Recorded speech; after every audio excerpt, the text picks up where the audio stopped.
इस खबर के प्रायोजक हैं ब्रिजेश दुबे, प्रदेश उपाध्यक्ष आर्यव्रत महासभा उत्तर प्रदेश, नेता नहीं आजमगढ़ का बेटा। नमस्कार, मैं हूं वसीम अकरम और आप इस वक्त देख रहे हैं मेरे साथ सीआईबी इंडिया न्यूज। तो चलिए शुरू करते हैं खबरों का सिलसिला। हरदोई के भारतीय जनता पार्टी कार्यालय पर केंद्र सरकार द्वारा जारी किए गए बजट को लेकर अपनी बात रखने पहुंचे भाजपा के प्रदेश महामंत्री गोविंद नारायण शुक्ल ने बजट को गरीबों और गांव के लोगों का बजट बताया। उन्होंने कहा कि यह बजट आम आदमी का बजट है। भाजपा नेता से जब मनरेगा को लेकर सवाल किया गया तो वह सवाल के जवाब से किनारा कर गए।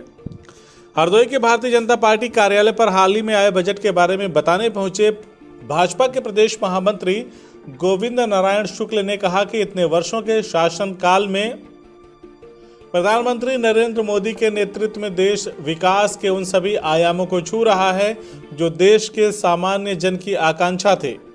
उन्होंने कहा कि आज दुनिया के पटल पर भारत संभावनाओं और क्षमताओं से ओतप्रोत गौरवशाली देश बनकर उभरा है। जब हम केंद्र सरकार के इस बजट का मूल्यांकन करते हैं तो इसके अनेक निहितार्थ नजर आते हैं। भाजपा नेता से जब मनरेगा के पिछले और इस वर्ष के बजट को लेकर बात की गई तो उन्होंने किनारा कस लिया। वहीं अमेठी में हुई गायत्री प्रसाद प्रजापति के भतीजे की हत्या को लेकर उन्होंने कहा कि कानून अपना काम कर रहा है। साथ ही उन्होंने राहुल गांधी के लिए किए गए सवाल को लेकर कहा कि अमेठी की जनता ने उनको जवाब दे दिया है और वहां स्मृति ईरानी को सांसद बनाया है। वहां की जनता का काम बेहतर तरीके से हो रहा है।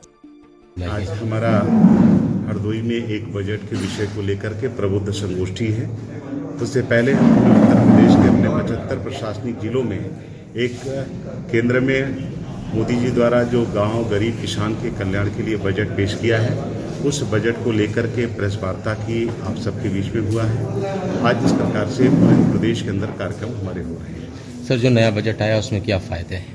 उस नए बजट में मैं कह सकता हूं कि एक स्वास्थ्य की दृष्टि से 35,000 करोड़ रुपए का वैक्सीनेशन गांव से लेकर के सभी के लिए, आम जनता के लिए वैक्सीनेशन के लिए प्रावधान किया है। उसके साथ ही हमने किसानों की एमएसपी न तो समाप्त हुई थी न समाप्त होगी, इस बात को भी हमारे प्रधानमंत्री जी, कृषि मंत्री जी ने भी कहा है। साथ ही जो हमने गेहूं और धान के क्रय केंद्र थे उन पर अधिक से अधिक खरीद हो और 2014 की तुलना में 2019 में हमने लगभग 2 गुना से अधिक खरीद किया है। किसानों को उनको किसान की सम्मान निधि का पैसा उनके खाते में जा रहा है, उनको खाद की उपलब्धता हो रही है।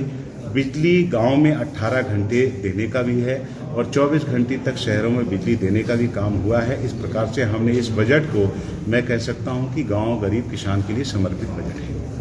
मनरेगा और शिक्षा में मद की कटौती हुई है, इसको लेकर के क्या कहेंगे?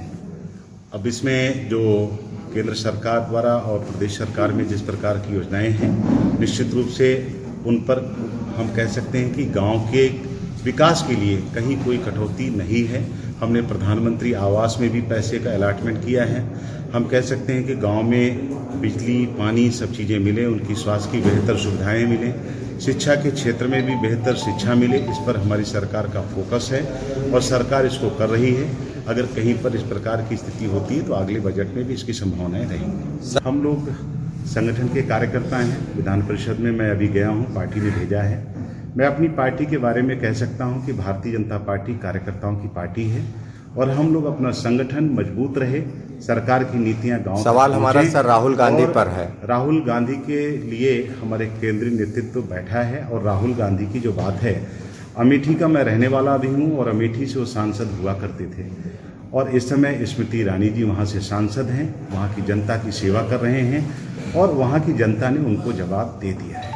गायत्री प्रजापति के भतीजे की हत्या कर दी गई, ऐसा आरोप है कि राजनीतिक षड्यंत्र के तहत आपका अमेठी है वहीं हत्या की वारदात हो। कानून अपना काम करेगा। उत्तर प्रदेश में कानून से कोई बच नहीं सकता है और इस बात का उदाहरण आप देख सकते हैं। इसलिए मैं कह सकता हूं कि आज कोई भी व्यक्ति हो, सामान्य से सामान्य व्यक्ति हो, कानून और सरकार अपना काम कर रही है। सीआईबी इंडिया न्यूज की सभी खबरों को देखने के लिए लाल रंग की बटन को दबाकर चैनल को सब्सक्राइब जरूर करें, घंटी जरूर दबाएं ताकि हमारी सभी खबरों के नोटिफिकेशंस आप तक पहुंचते रहें।